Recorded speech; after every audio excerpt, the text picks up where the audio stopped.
Terima kasih atas kesempatannya, Adrian. Terima kasih atas undangannya ya. Sama siang rekan-rekan mahasiswa semuanya. Oke, selamat datang pada sesi responsi untuk apa namanya ya, dalam tanda kutip persiapan untuk ujian akhir semester ya. Jadi dalam hal ini nanti saya akan membawakan kira-kira saya juga bisa janji, tapi kemungkinan ada materi yang kemungkinan besar akan keluar di ujian akhir semester ya. Jadi di sini ya apa namanya, kira-kira kita kayak refreshing lah materi dari pertemuan setelah UTS sampai dengan eh, terakhir, yaitu pertemuan ke-13 ya. Oke.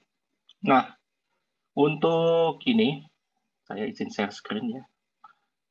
Untuk saya bisa tolong dikasih akses untuk share screen-nya. Ya Pak, boleh Pak. Mau yang dulu saya Dua-duanya kasih deh. deh. Oke. Ya, ada sama saya. Sudah Pak. Oke. Nah, untuk ini, sebentar, saya share screen dulu. Ya. Nah, untuk materinya,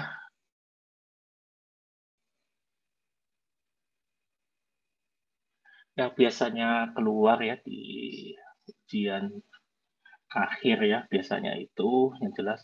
Yang saya tahu sih, apa namanya? Bentar. Ya. Nanti modelnya itu, ujiannya itu adalah onsite ya, rekan-rekan semuanya, di onsite.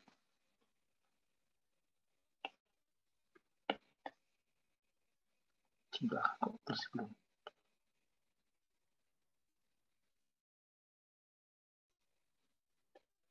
Sebentar ya. Jalan.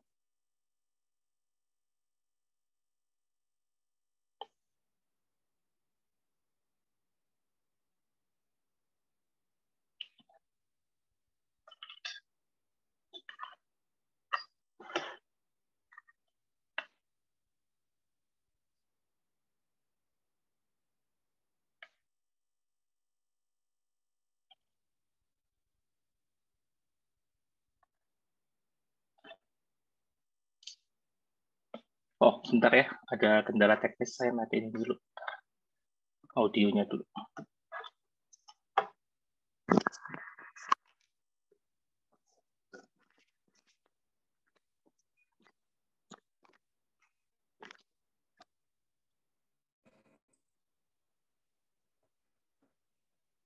Oh, connected kok.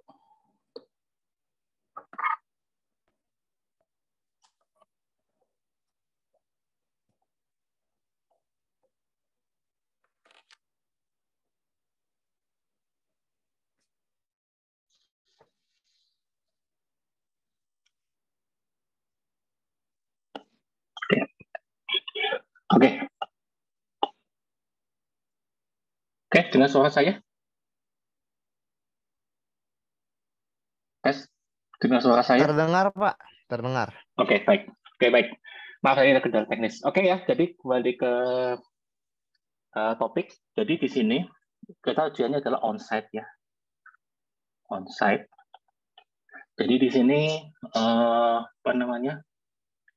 Uh, kalian ya, jadi nanti mungkin di antara kalian sudah ada yang atau di sini yang hadir di sini apakah sudah pernah ujian onsite sebelumnya atau belum? Belum pernah. Oke. Nah, jadi dalam ujian onsite ini apa namanya ya, kalian itu datang ke kampus ya untuk mengikuti ujian ke kampus. Nah, di sini bedanya dengan ujian online adalah kalian itu tidak boleh seperti ujian pada umumnya ya sebelum pandemi ya, jadi tidak boleh ada HP, ya, tidak boleh ada HP. Kalau untuk OS, kalkulator dibolehkan, dibolehkan. Jadi nanti di sini kalian bawa kalkulator ya,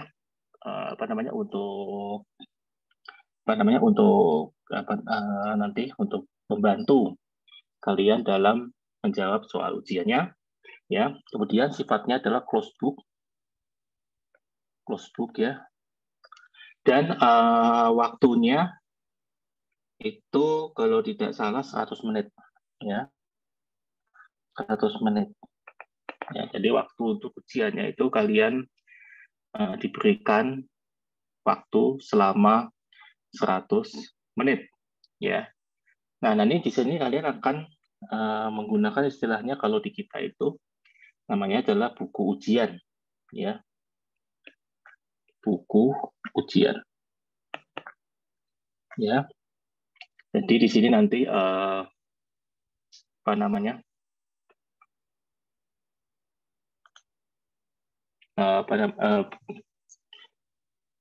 di dalam buku ujian itu nanti bentuknya kayak di buku ujian itu bentuk kayak kertas ya. Nanti di situ jangan lupa tulis nama kalian ya, nama, kemudian nama mata kuliah dan kodenya dan kode. Nah, di sini dan selain itu apa lagi? Oh ya, nama dosen, jangan lupa nama dosen ya, itu jangan lupa ya. Itu nanti di bagian depan ya, itu. Nah, itu yang penting, ini jangan sampai lupa, yang khusus yang ini itu tidak boleh lupa. Tidak boleh lupa, karena kalau sampai lupa ya berarti nanti kalian dianggap tidak mengikuti ujian ya. Karena nanti pengawas akan memeriksa, pasti ada di akhir ya, pasti akan memeriksa. Kalau memang tidak ada namanya, berarti nanti di dalam berita acara ujian nanti bicaranya dia akan diisi bahwa kalian tidak mengikuti ujian. Ya, jadi jangan sampai lupa nama tuh kan misalnya kode kelas kayaknya ada deh, kode kelas. Nah, ini sama nama nggak boleh lupa, itu yang paling penting ya. Ya, dan nanti biasanya ketika kalian dalam melaksanakan ujian itu nanti kalian akan mengambil daftar presensi ya, atau daftar hadir ya, dan nanti kalian harus tanda tangan di situ ya. Nah, itu kurang lebih untuk ujian akhir semesternya. Ujian onsite itu seperti itu ya.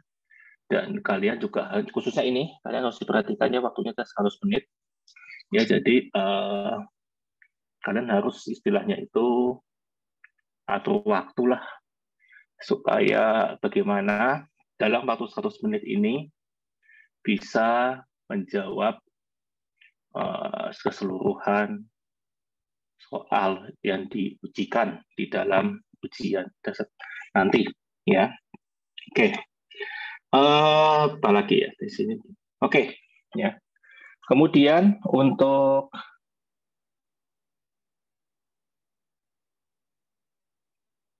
ujian akhir semesternya itu sendiri, ya.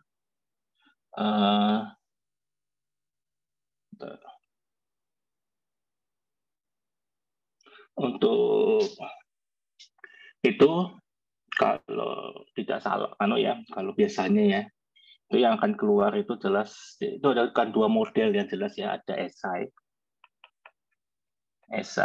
dan kasus ya. Jadi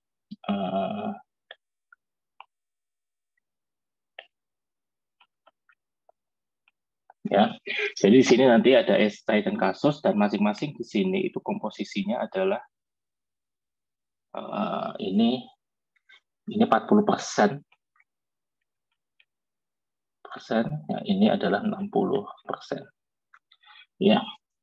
Nah, kalau biasanya untuk yang biasanya keluar di ujian akhir semester itu, biasanya materinya itu yang paling sering keluar itu adalah ini.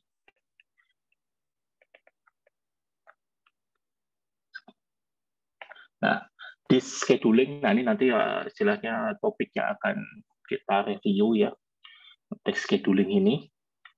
Kemudian ada juga yang terkait dengan virtual memory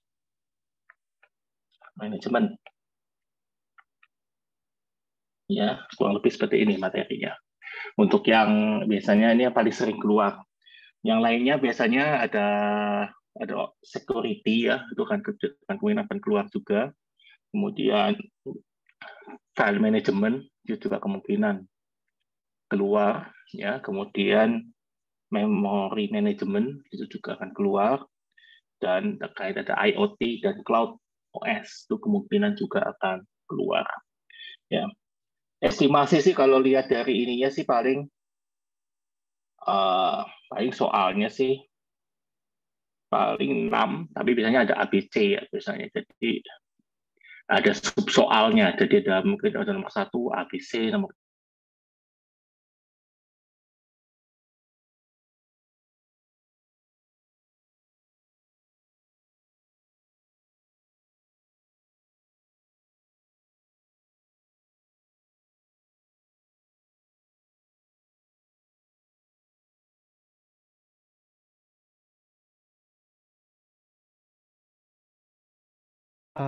Permisi Pak, suaranya hilang Pak.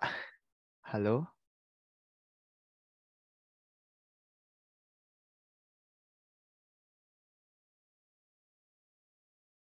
Maaf Pak.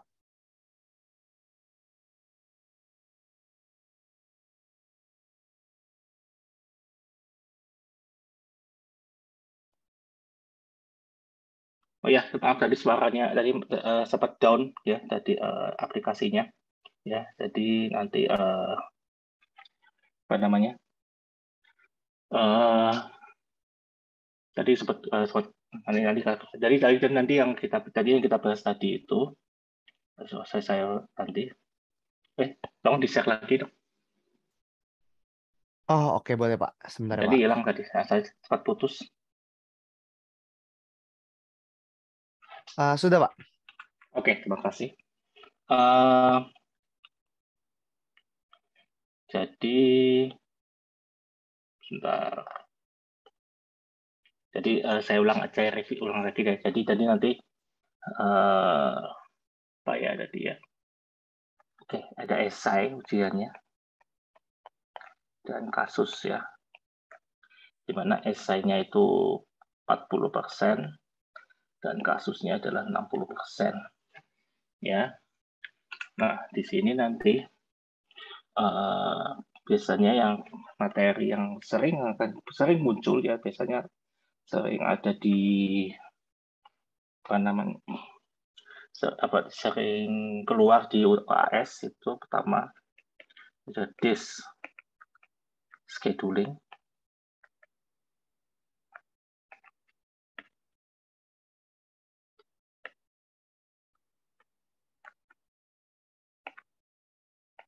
dan kedua adalah virtual memory management. Oke ya. Nah jadi di sini nanti selain itu juga ada nanti terkait dengan security, keamanan OS, kemudian ada juga yang terkait dengan apa namanya dengan file management, kemudian ada juga memory management, dan ada cloud atau IoT. Nah itu biasanya sering keluar ya seperti itu. Nah biasanya untuk yang dua topik ini karena modelnya biasanya adalah simulasi ya, simulasi. Jadi dia itu bisa dimasukin di dalam kasus biasanya. Ya jadi apa namanya kebanyakan ya karena simulasi ini ya.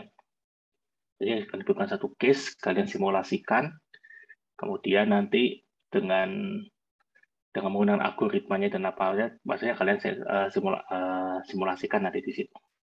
Oke, ya jadi kurang lebih ujiannya seperti ini ya untuk kerja esai ada 40% dan kasusnya adalah kurang lebih 60% ya. Oke. Nah, untuk kita masuk ke materinya, kita review dulu.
Oke ya, sebentar. Saya cari materi dulu.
Bentar. Saya kok nggak bisa buka materinya ya. Sebentar ya.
Oke ya, jadi untuk selanjutnya kita akan mereview materi yang ini ya. Untuk sebentar.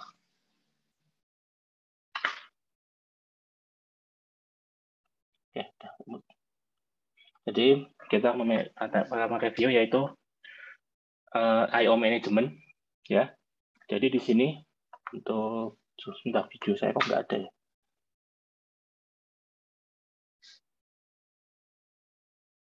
Video Bapak ada kok, Pak? Ada ya? Ada. Enggak, ada ya? Ya, Ada kok, oke. Pak. Oke, ya, jadi di sini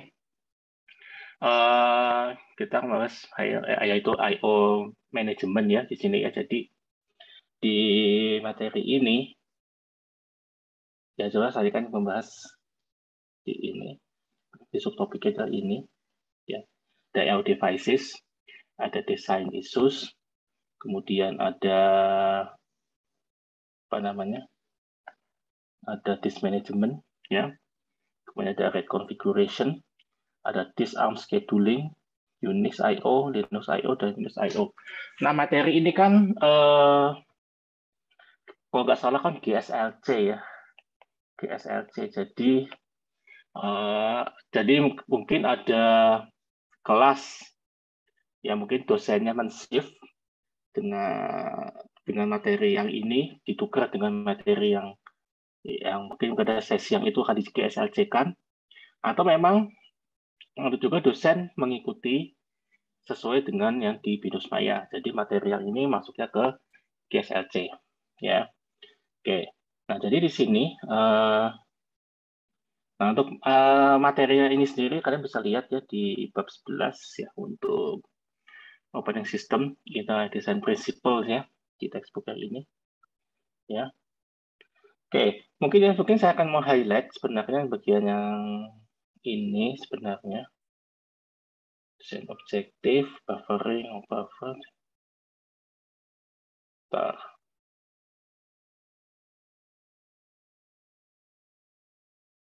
Nah, mungkin saya mau bahas ini dulu. Beberapa yang terkait ini dulu, this performance parameters ya. Jadi di dalam kinerja disk atau parameter yang menjadi kinerja dari disk ya, itu antara lain adalah disk performance itu terkait dengan I/O operation ya. Jadi di situ dia tergantung pada yang namanya komputer sistemnya sendiri, kemudian ada operating systemnya, dan ada nature dari I/O channel dan disk control hardware-nya ya. Nah, jadi kalian bisa lihat di sini ya, di bab 11.6.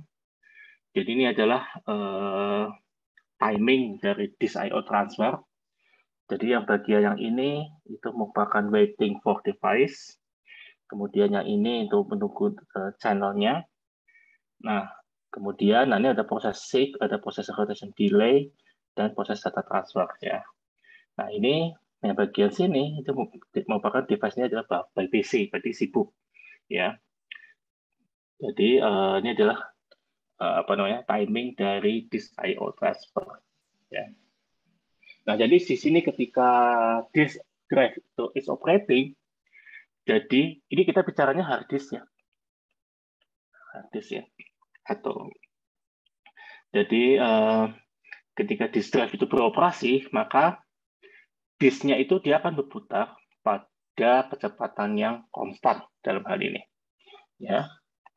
Kemudian untuk membaca dan menulis ya dari disk ini, jadi head itu harus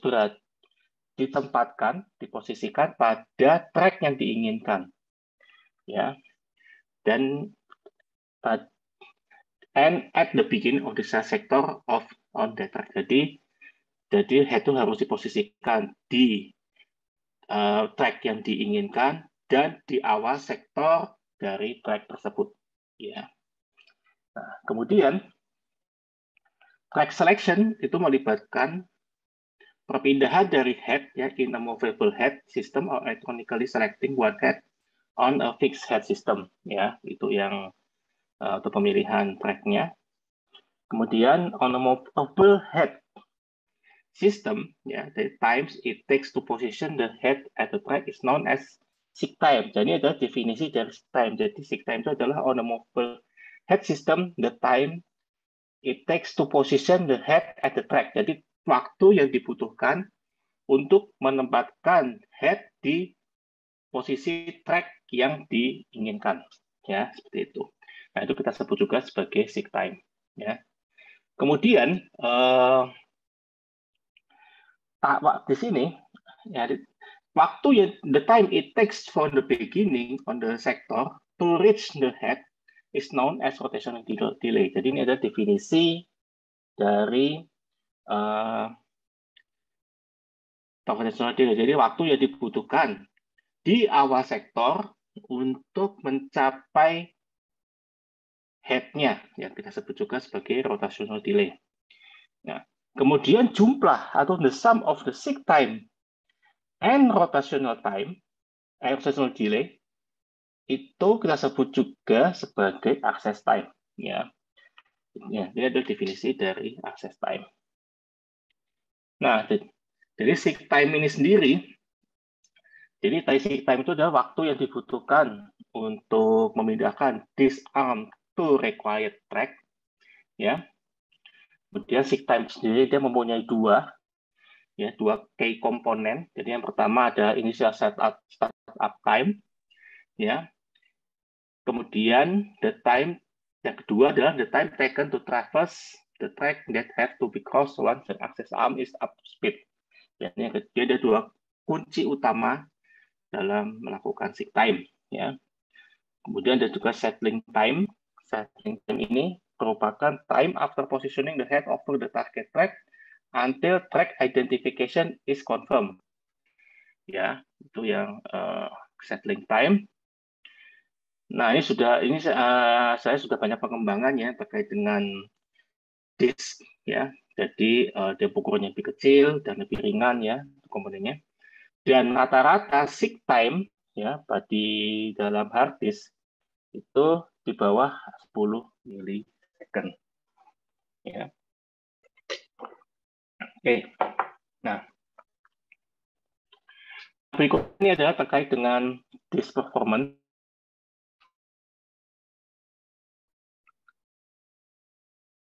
Ya, terkait dengan disk performance. Jadi di sini yang kita maksud dengan rotational delay, ya.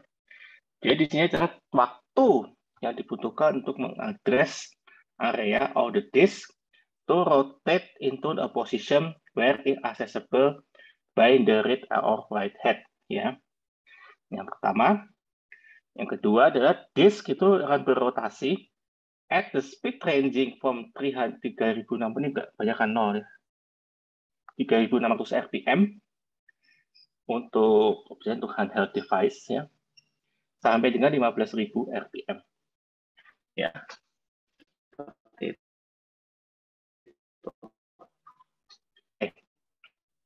Nah ini yang selalu perhatikan. Jadi di dalam ujian tadi topik tadi di scheduling itu, ini adalah algoritma yang pertama. Ini adalah algoritma yang pertama.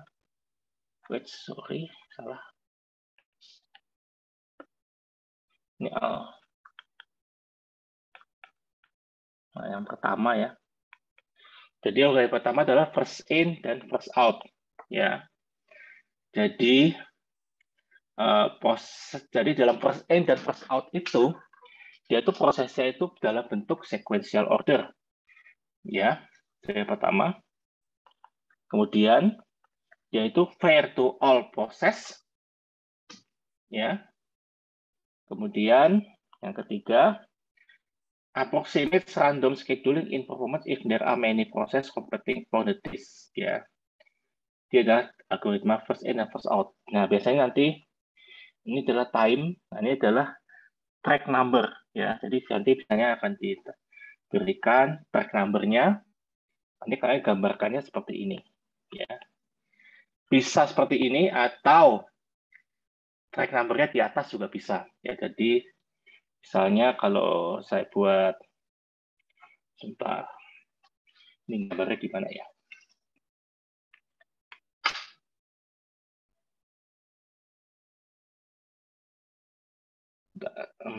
Saya close dulu aja ya, discard.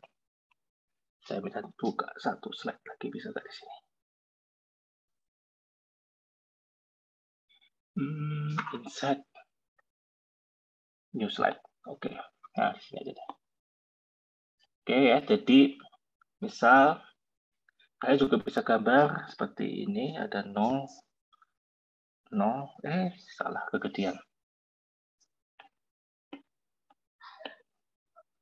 Jadi ada 0, 25,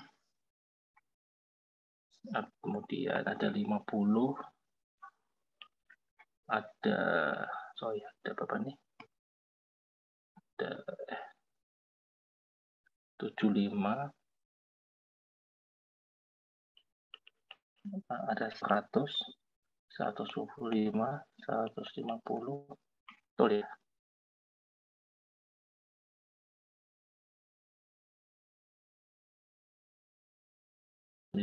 Nah, ini jadi yang ini adalah track number.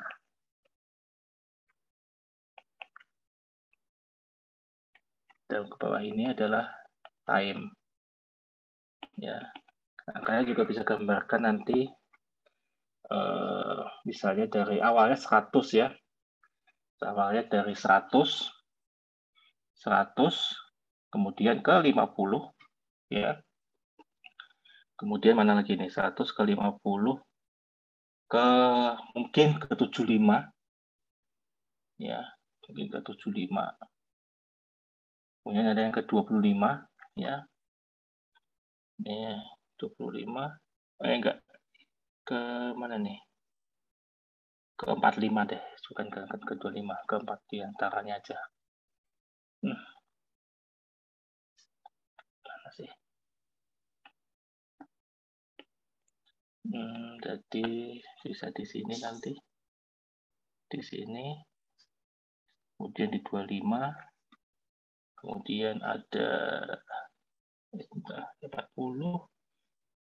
25, kemudian balik lagi ke 100, ke 100,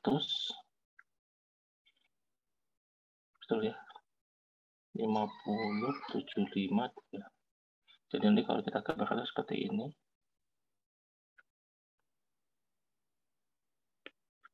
ya, 100, 150, 175, saya 175, 150, salah.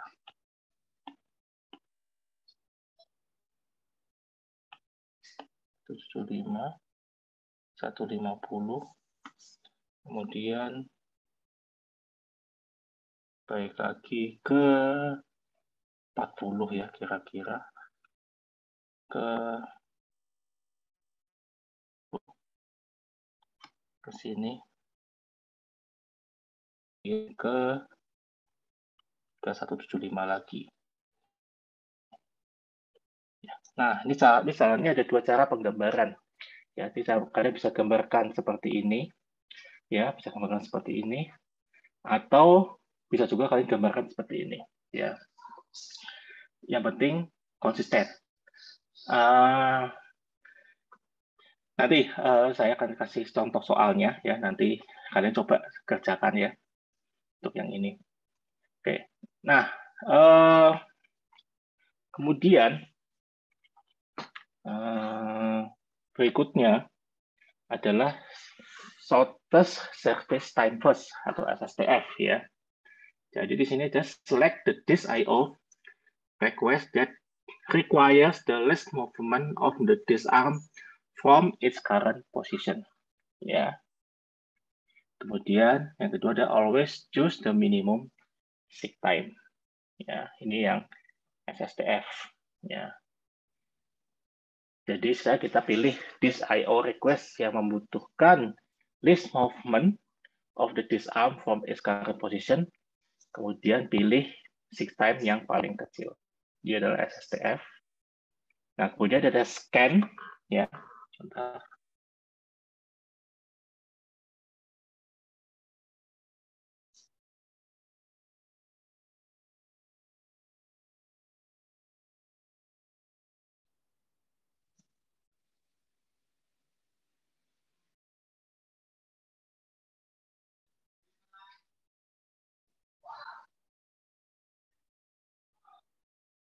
Nah, ada ketiga ada scan. Jadi scan itu kita sebut juga sebagai also known as an elevator algorithm. Ya. Kemudian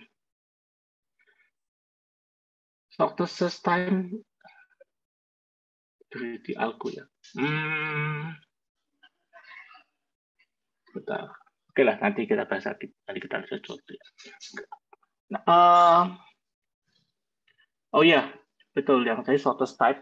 Jadi kurang lebih mirip ya seperti greedy algo ya. Jadi jaraknya yang paling dekat dan seek time yang paling kecil. Ya, seperti itu. Itu SSTF. Nah, kemudian yang scan itu kita sebut juga sebagai elevator algorithm ya. Jadi di sini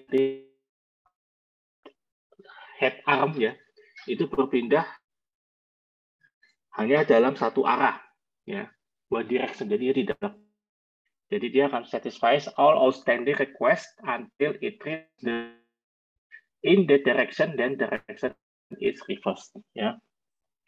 Kemudian favors jobs whose requests are for track nearest to both innermost and outermost track and favor the last arriving jobs ya. Jadi scan lebih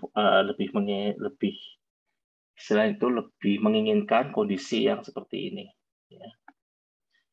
Jadi favors jobs whose requests are for track nearest to the both innermost and outermost track and favors the latest arriving job. Ya. Ini adalah scan time. Ya. Kemudian ada C-scan atau circular scan. Ya. Jadi di dalam C-scan itu dia akan restrict scanning to one direction only. Ya. Ketika when the last track has been visited in one direction, the arm is returned to the opposite end to the disk and the scan begins again. Ini adalah C-scan. Kemudian ada end-step scan. Nah, tapi biasanya ini kalau dari yang sebelumnya sih nggak pernah keluar ya. Cuma nggak tahu nanti dosennya yang buat soal kalau iseng ya. Tapi biasanya sih nggak pernah.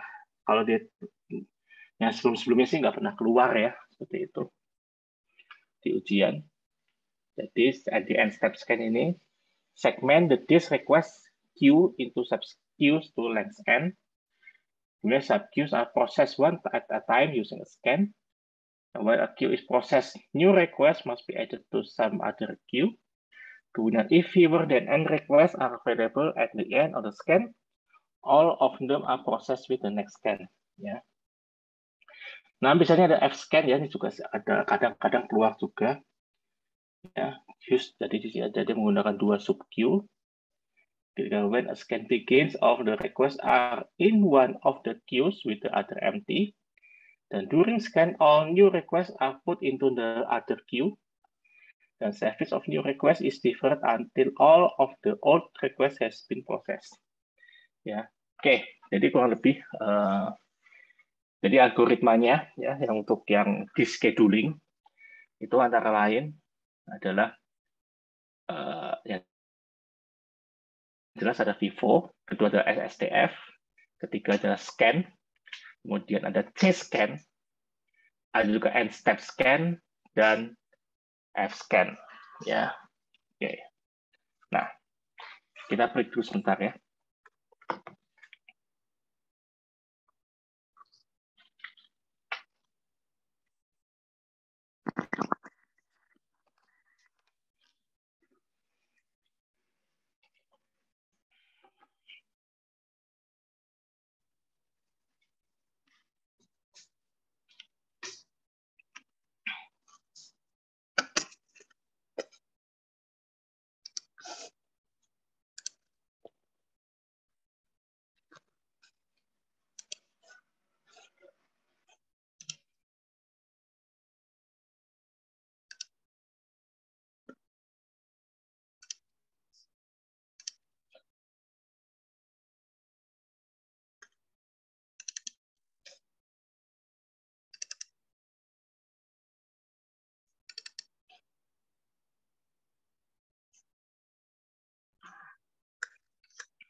Tes, suara saya dengar? Terdengar, Pak.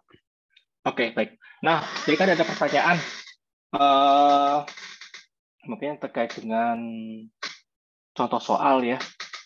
Nah, jadi contoh soalnya itu misalnya kita diketahui ya, misal satu head-nya. Salah. Sebentar.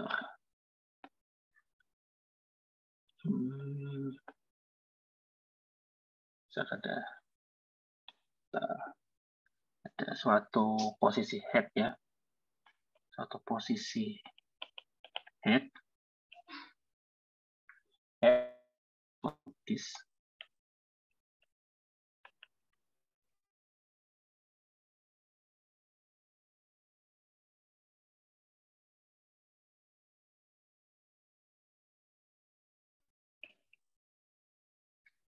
Track ya. Jadi dari 0 sampai dengan ya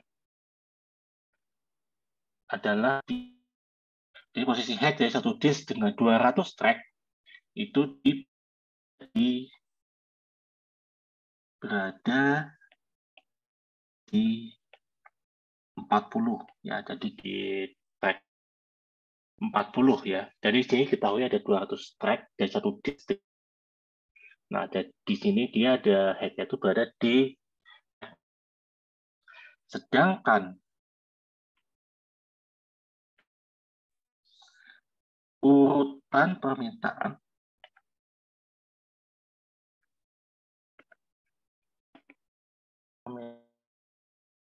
data adalah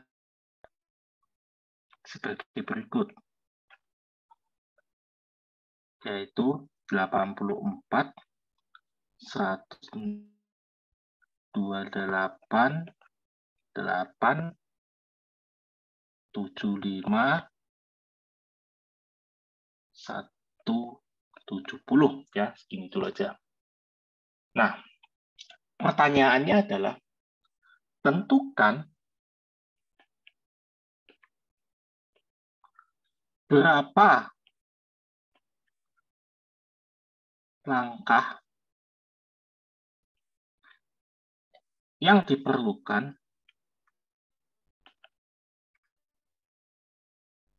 untuk membaca data tersebut bila menggunakan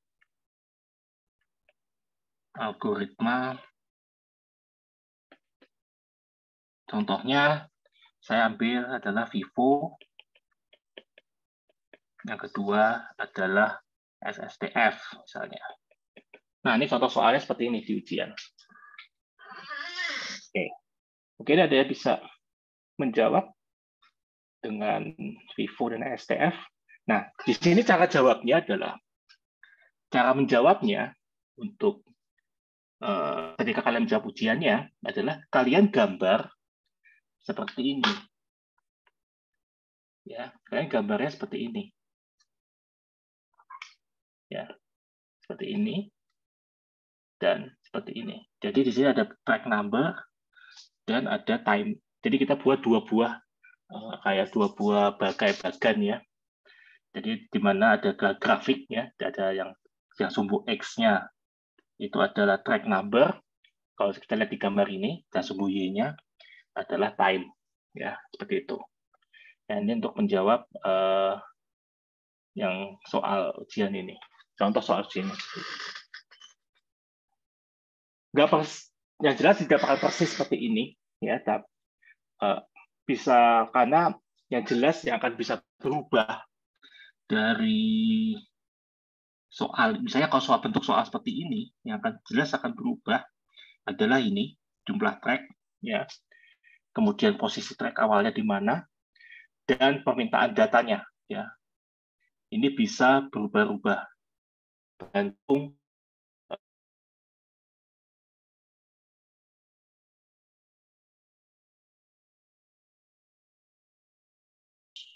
Jadi kalau kita gambarkan di sini, ya kayak gampangnya ya kalau kita ikutin yang Vivo aja ya.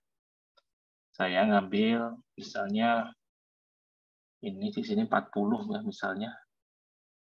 Ini 40. Kemudian berikutnya 84. Kemudian di atas lagi 106. 6 di sini ya misalnya. Kemudian 28 ya. Ini 28 ya. Kemudian 8, di sini 8 ya.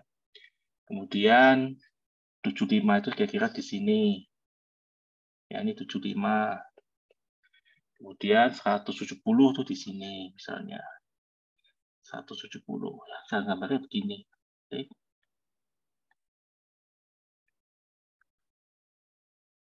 Nah, seperti ini. Ini yang Vivo ya. Vivo tuh seperti ini. Oke.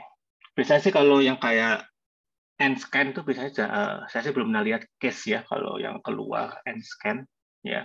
Jadi mungkin kecil ya kemungkinannya keluar yang N-scan. Cuma yang jelas yang pasti akan keluar itu kalau enggak ya Vivo, SSTF, atau kadang biasanya ada C-scan ya, itu sering itu biasanya akan keluar. Dan ada juga F-scan itu juga biasanya akan yang kemungkinan akan keluar seperti itu. Oke, ini salah satu case untuk soalnya. Untuk ininya, untuk contohnya. Kurang lebih yang untuk scheduling. Jadi nanti kalian jawabnya itu seperti ini ya. Tadi kan Vivo, yang tadi yang saya gambarkan ini ya. Kalau yang SSTF, kita lihat aja di sini. Select the disk I/O request that requires the movement. Ya. Jadi kalau misalnya SSTF, kita tuh bisa cari yang terpendek sih dari gambar ini.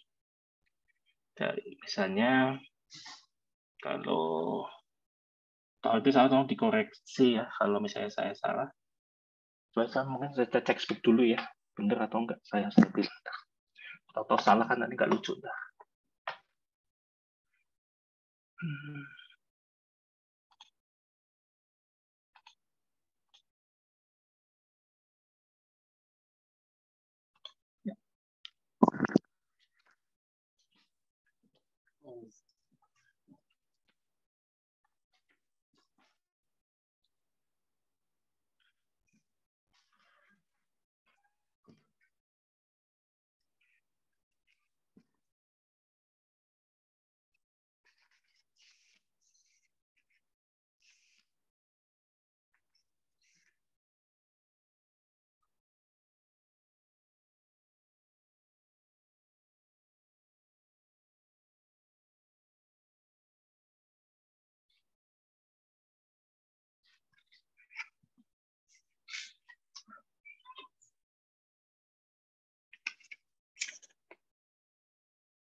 Oke, nah sekarang kita bicara SSTF.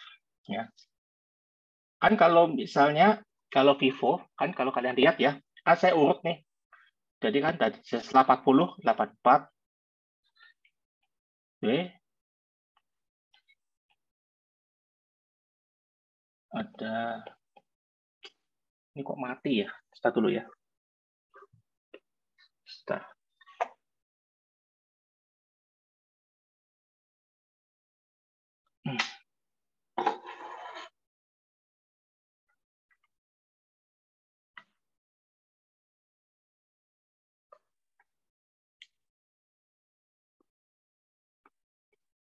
Bentar ya, kok ini pen saya mati lagi.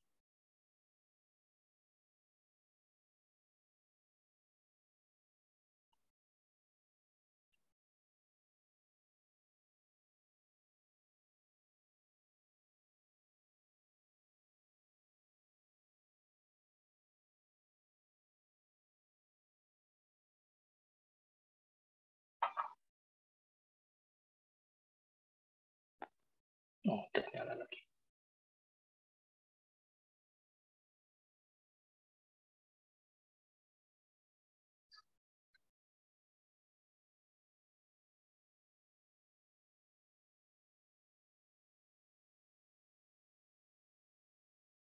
Oke, ya.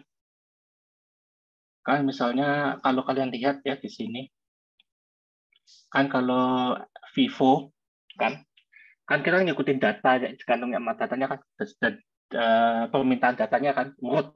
Jadi misalnya kalau dari awalnya kan 40, ya, di sini kemudian 84, ini 84, kemudian ada 106, kemudian 28, kemudian ada 8, ada 75, dan ada 170, ya. Nah, kalau SSTF gimana? Kalau SSTF itu kan dia kan yang paling dekat kan, yang dengan jadi saya koper definisi the shortest first service time first ya, itu ada policy is to select the disk IO request that requires the least movement of the disk arm from its current position. Ya, thus we always choose to include the minimum seek time. Ya, oke. Jadi kalau seperti ini kita bisa clear. Ya, hilang. Ya, hilang semua. Andunya nggak ada ya. Ya, hilang semua. Maaf, kesalahan teknis. Ya, saya ulang. Saya tulis dulu soalnya lagi.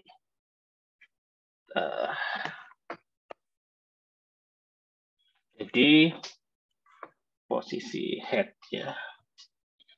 Saya tulis lagi aja deh. Posisi head. Head itu dari suatu disk.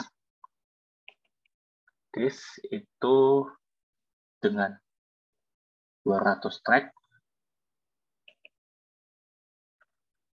dari 0 sampai dengan 199 adalah 40. 40 ya. Urutan permintaan datanya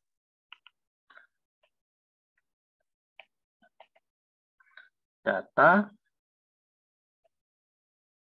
adalah sebagai berikut, yaitu 84 106 28 8 75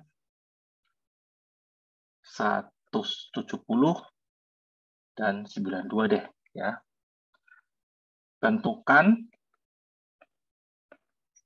berapa langkah diperlukan untuk membaca data dengan menggunakan algoritma SSTF ya. Oke, jadi kalau SSTF sendiri, kan startnya kan kita mulai dari 40 ya. Kita start 40. Nah, dari 40 ini, yang paling dekat yang mana? Dari 84 106, 28, 8, 75, 170, 92.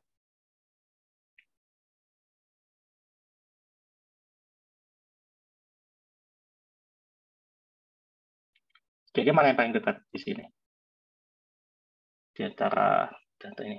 28 ya. Oke, kita pilih 28. Di 28 di sini.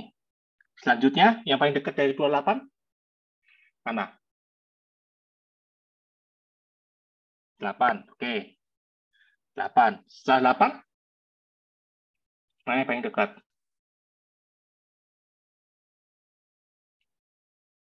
Tapi kalau memang sudah ada yang dekat, ya kita sebentar. 75. Ini gimana maksudnya? 75, 8, 40. Ini dari startnya dari mana? Dari mana, Teren? Oke. Dari 40 ya, 288. Oke, kemudian 75 ya. Wah, kok salah dong. 75 itu berarti di atas 40 tadi di sini. Berarti ya sini ya, kira-kira 75. Oke. Kemudian 84. Ya. Oke. Kemudian 106. 6. 84, 92 dulu ya. Oke, sorry. 92 dulu. 92. 84, 92. Kemudian 106 ya. 106. Kemudian terakhir adalah 170. Ya. Nah, ini adalah SSTF.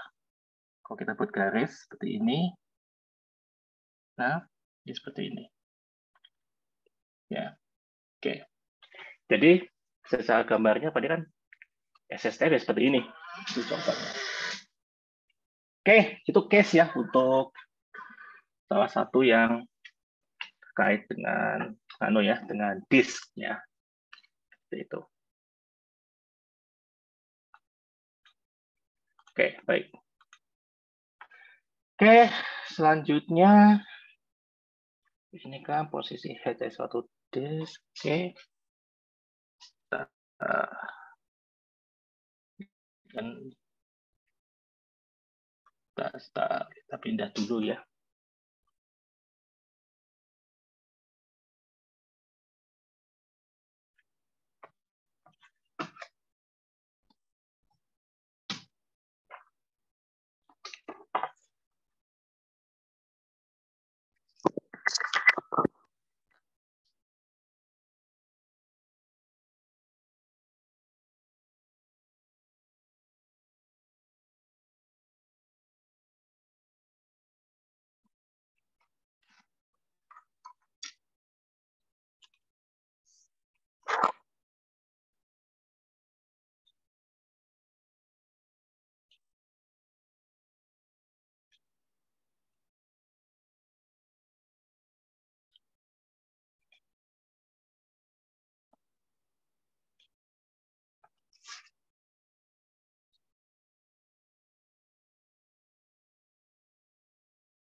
Oke, baik.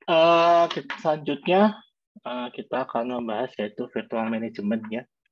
Jadi di sini di dalam virtual management ini,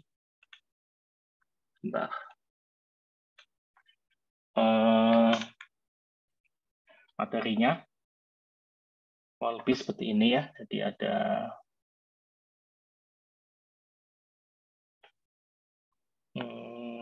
hardware control structure, ada execution process, rail, and virtual memory, ada OS policy for virtual memory. Nah, yang paling kemungkinan akan keluar ini adalah replacement policy, yaitu pasti kemungkinan akan keluar di ujian, ya. Nah, replacement policy itu kalau di ini, oh ya kalian bisa lihat ya di bab 8 ya di operating system internal and design principle ya di bab edisi ke-9 materinya, ya. Nah, untuk ininya, saya mungkin langsung ke sini aja.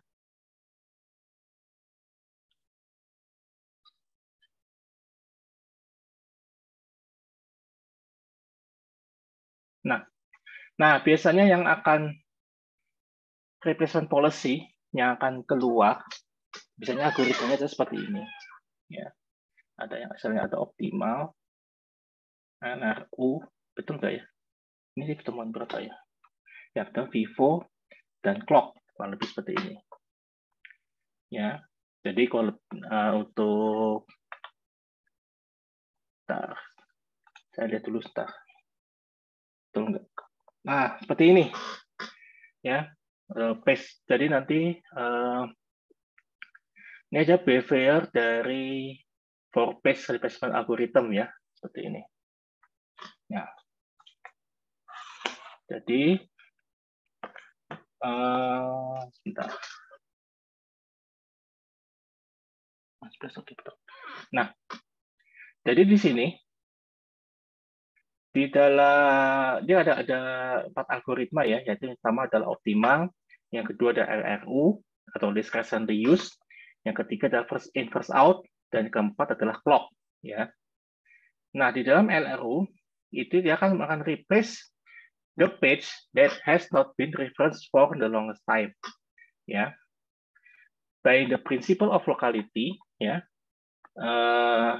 This should be the page list likely to be referenced in the near future.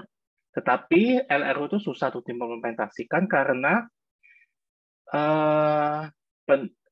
pendekatannya untuk implementasi adalah dia harus men-tag setiap page with the time of last reference ya. Jadi dia ini akan membuat istilahnya overhead-nya cukup tinggi di sini. Ya. Kemudian berikutnya adalah Vivo. Jadi sini yang akan memperlakukan page frame yang dilokasikan ke dalam proses sebagai circular buffer. Ya. Kemudian page are removed in round robin style, ya, dengan simple replacement policy to implement. Kemudian page that has been in memory the longest is replaced, ya. Jadi ini adalah Vivo. Kemudian ini adalah clock policy. Requires, jadi dalam clock policy requires the association of an additional bit ya with each frame. Kita sebut juga sebagai namanya use bit ya.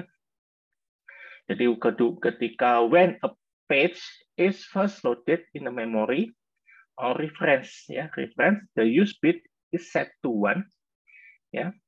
Kemudian yang ketiga, the set of frames ya is considered to be a circular buffer ya. Dan yang keempat, any frame with a use bit of 1 is passed over by the algorithm. Dan yang kelima, page frame visualized as laid out in a circle. Ya, ini adalah kolokasi. Nah, jadi nanti misalnya kalau ada case dengan menggunakan untuk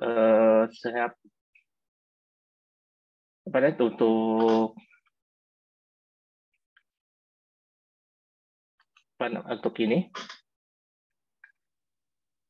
untuk saya ada kurs memori ya. Dan di sini nanti kalian dalam menjawab soalnya itu harus buatnya seperti ini. Jadi seperti saya kita ketahui streamnya seperti ini ya. Nah, ini nanti tergantung dari ininya berapa yang diminta ininya. Ini bisa 3, bisa 4 ya, tergantung dari soalnya ya. Nah, di sini nanti kalian tinggal istilahnya tinggal bisa dalam klik masukin sih. Oke, contohnya ada OPT di sini ya. Ya. Bentar.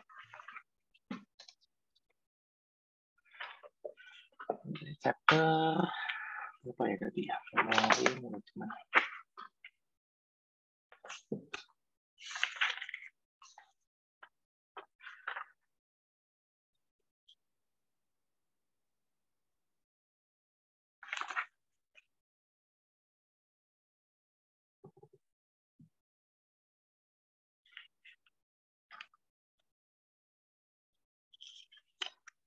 Virtual memory.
Oh ya, jadi di sini contohnya ini adalah kalau kita ada stream ya dari ada stream dan diberikan frame-nya sebanyak 3 ya, ya frame-nya 3 ya.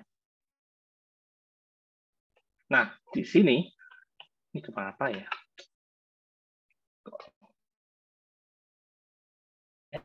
Error. Sebentar.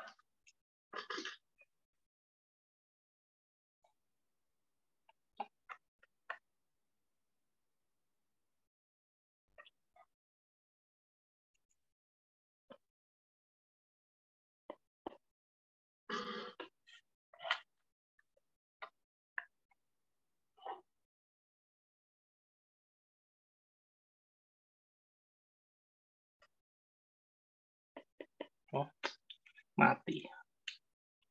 Nggak kebaca. Oke, ya pensil saya error. Nah, jadi di sini,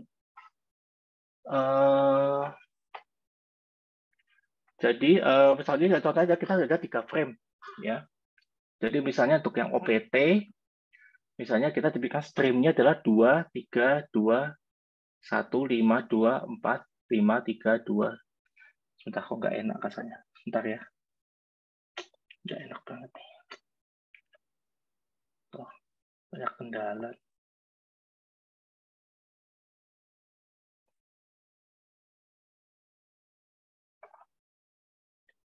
Oh, udah bisa.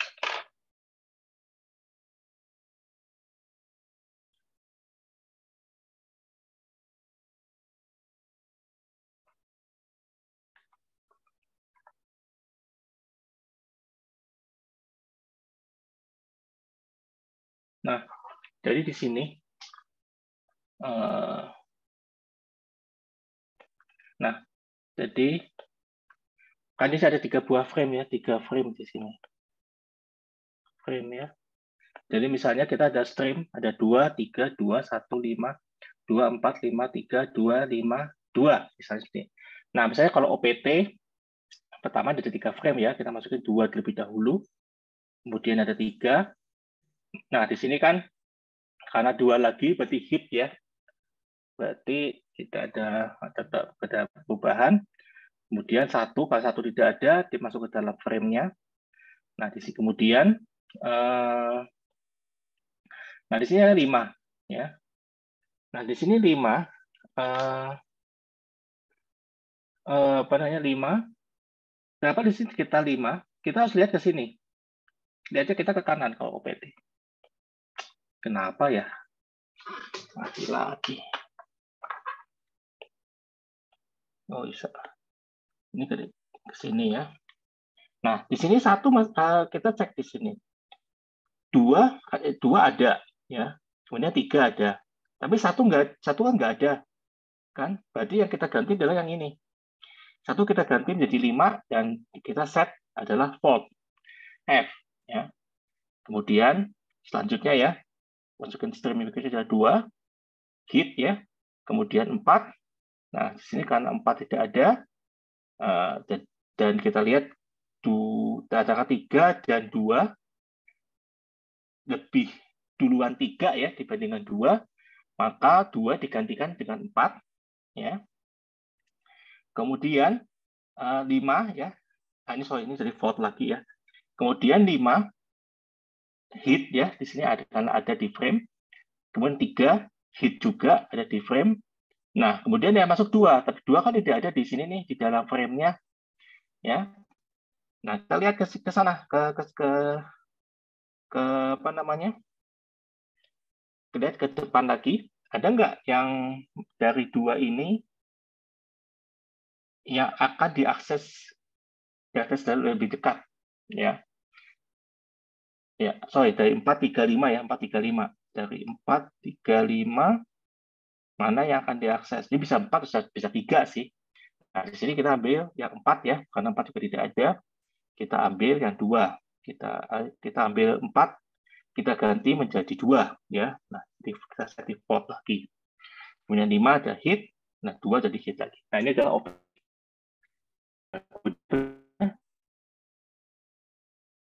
Step kelima, sebentar, pertanyaannya 1, 2, 3, 4, 5. Betul ya? Dari kiri yang nomor 5 stream yang ini ya. Yang ini.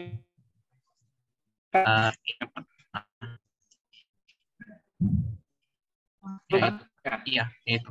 Nah, mengapa yang diganti kenapa yang diganti yang 1? Kenapa nggak 2, nggak 3? Pertanyaan di situ. Iya. Kita lihatnya ke depan, Darren. Ke sini. Ada nggak 2? 2 ada nggak di sini?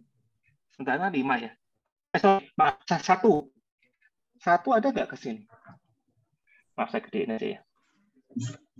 Nah, di sini ada nggak 1? Kelihatan? Nggak ada. Berarti karena nggak ada, kita replace dong, ya kan? Jadi istilahnya 1 kita replace, kita isi dengan 5. Nah, kemudian kita kasih tanda fault ya gitu. Jadi sebenarnya di sini adalah intinya di dalam memory management ini kita harus meminimalkan fault. Oke, saya paling gampang mungkin menyingkat waktu ya. Yang paling gampang dari gampang ini, OPT ya, OPT kan dekat ke depan. Ya. Itu masuknya paling gampang. Jadi kita fitur karena kita ngikutin circular buffer aja. Gampangnya di mana? Bisa bikin 2. Kita masuk. Nah, kita masukin sini 2 ya. 2, 3. 3 ya. 2, 3. Kemudian ini kan hit ya. 1 ya. Nah, ini kan di sini nggak ada nih, nggak ada 5 kan? Langsung aja di paling atas. 5. Kemudian 2 nggak ada nih. 3 langsung diganti seperti ini. Ya. Juga 4 kan? Diganti atau tadi vote ya. Gitu. Sama ini hit ya. Kemudian 3 nggak ada ya di dalam frame-nya, yang 5 diganti jadi 3 ya, jadi vote lagi. Kemudian ada berarti hit, kemudian 5 kalau di frame jadi 5 ya. Kemudian ada 2 lagi, kalau 2 tidak ada maka 4 diganti menjadi 2. Evo lebih tinggi fault-nya dibandingkan dengan OPT. Jadi intinya saya OPT itu yang paling optimal. Dan semua algoritma LRU, pivot maupun clock. Ya, gitu. Oke. Mungkin karena waktunya sudah habis, mungkin saya kasih sedikit. Ya, mungkin kalian coba. Saya enggak contoh. Diskat aja. Cek dulu apakah ada.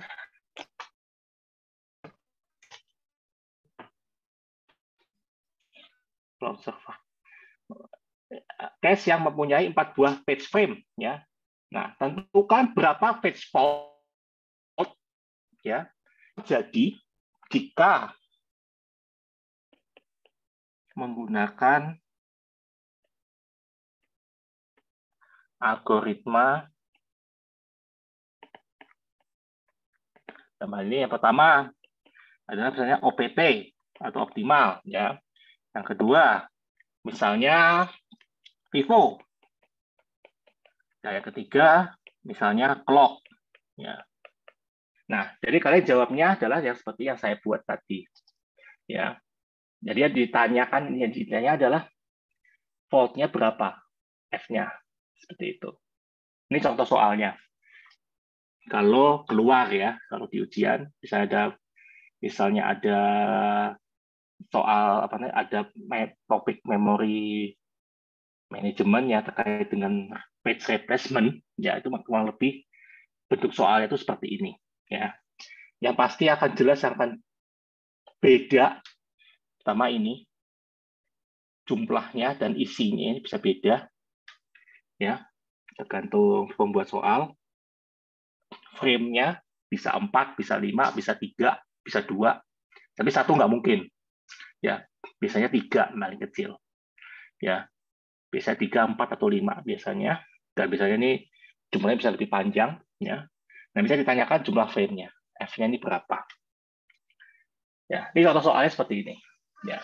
Jadi nanti kalian cara jawabnya adalah kalian gambar seperti yang tadi, seperti ini, kalian gambar OPT ya seperti ini buatnya ya. Kemudian kalau Vivo dijawab seperti ini ya.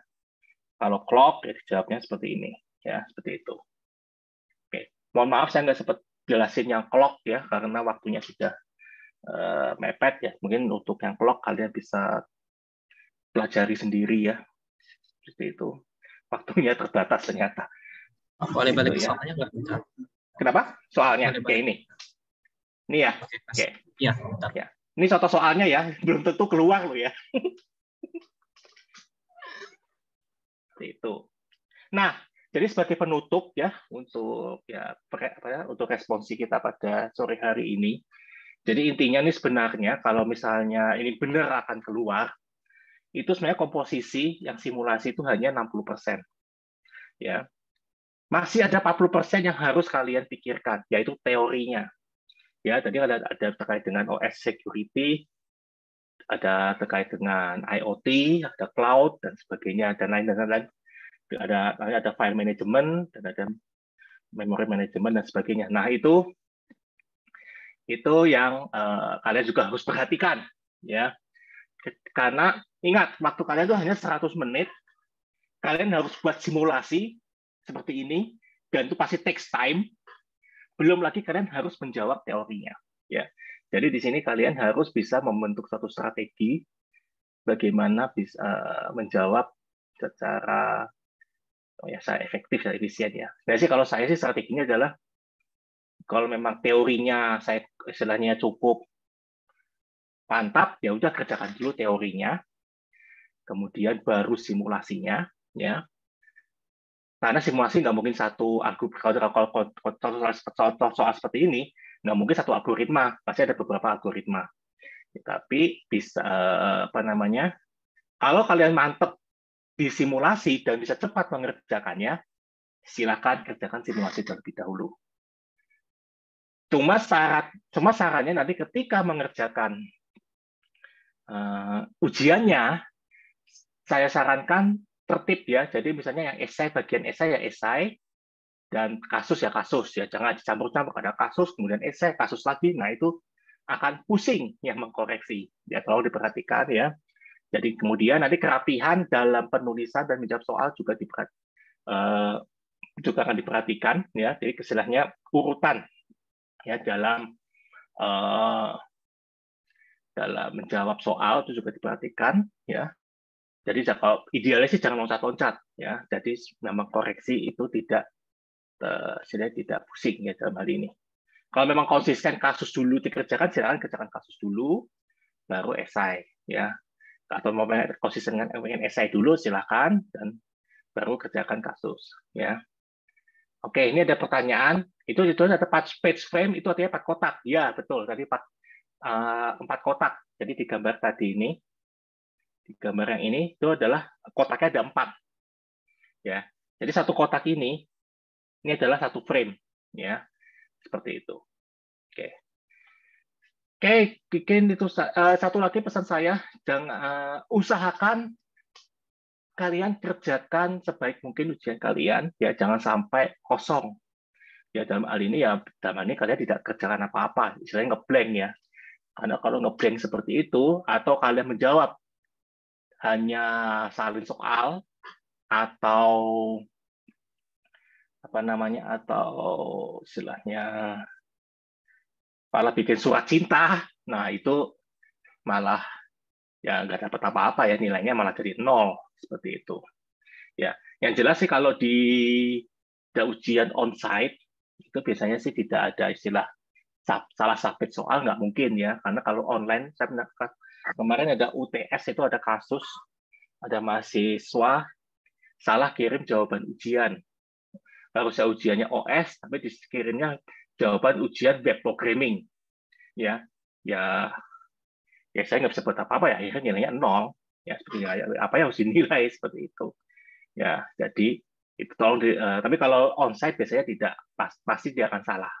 Ya, karena sudah jadwalnya sudah ditentukan seperti itu. Oke, jadi mungkin tolong perhatikan waktu kalian mengerjakan ujian. Istilahnya perhatikan, ya, waktu kalian itu lebih pendek, ya, cuma 100 menit, ya. Istilahnya kemudian istilahnya persiapkan juga, jangan hanya persiapan mental juga, karena ini sifatnya adalah on-site dan tidak boleh buka internet, ya. Jadi sama sekali dan close book, dan jadi sama sekali tidak bisa membaca referensi, ya, dalam hal ini. Oke, mungkin sebelum ditutup mungkin ada pertanyaan lagi atau apa? Ya, mungkin dari teman-teman ada pertanyaan terakhir mungkin sebelum kita mengakhiri responsi kita kali ini.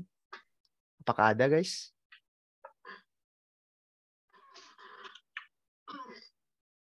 Oke, mungkin belum ada kali, kalau ya, memang tidak ada, terima kasih atas kehadiran rekan-rekan semuanya. Untuk selanjutnya saya serahkan ke Jonathan. Terima kasih, Jonathan. Ya, terima kasih Pak Bayu untuk waktu dan kesempatannya, ya. Jadi itu yang dikatakan Pak Bayu ya untuk ujian onsite ya dan untuk operating system. Habis itu ada yang nanya nanti ini link recordnya apa dibagikan? Nanti kita akan berikan ya. Nanti paling kalau misalkan belum ada di grup, nanti kalian coba cek aja di YouTube Himti Binus ya. Nanti pasti kita akan berikan ke situ kok. Oke. Bisa dimengerti, David? Oke. Makasih. Oke. Terima kasih juga ya. Jadi untuk responsi kali ini udah selesai, paling kita akan melakukan dokumentasi terlebih dahulu ya teman-teman ya. Boleh dari Norbert, waktu dan kesempatan dipersilakan. Oke teman-teman, karena sekarang udah waktunya untuk sesi dokumentasi, ayo nih kita on cam dulu ya. Untuk ya paling 1 menit aja gitu on camnya. Kan juga sebelum UAS kan ya, kita bisa foto-foto bareng sama Pak Bayu. Ayo dong teman-teman.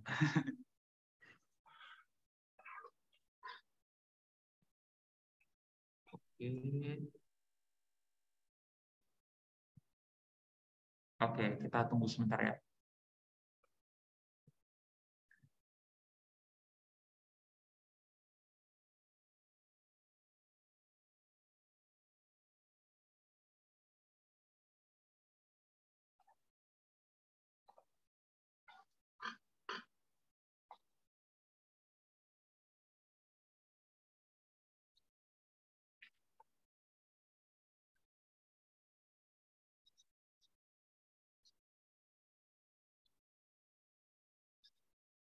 Oke, nah aku langsung mulai screenshot aja ya teman. Oke, dia mulai dari page pertama. Oke, 1, 2, 3.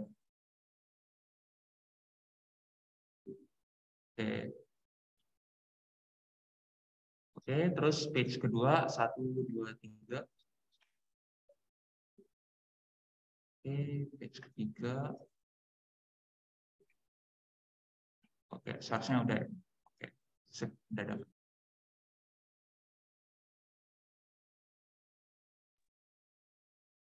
Oke, karena sudah selesai sesi dokumentasinya, kita sudah kelar. Makasih. Oke, untuk sesi responsi sudah selesai. Terima kasih Pak Bayu sekali lagi. Dan aku ucapkan selamat untuk mengerjakan UAS-nya ya teman-teman ya. Good luck ya untuk UAS-nya agar dapat nilai yang terbaik. Oke, terima kasih teman-teman. Teman-teman udah boleh balik ke aktivitas masing-masing. Thank you. Oke, baik. Terima kasih semuanya. Terima kasih ya, Jonathan. Iya, Pak. Terima kasih juga, Pak. Ya, sama-sama. Ya, saya izin Tiff ya. Iya, silakan, Pak.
Oke, teman-teman, aku end aja ya. Terima kasih, teman-teman. Dan good luck untuk UAS ya. Thank you, thank you.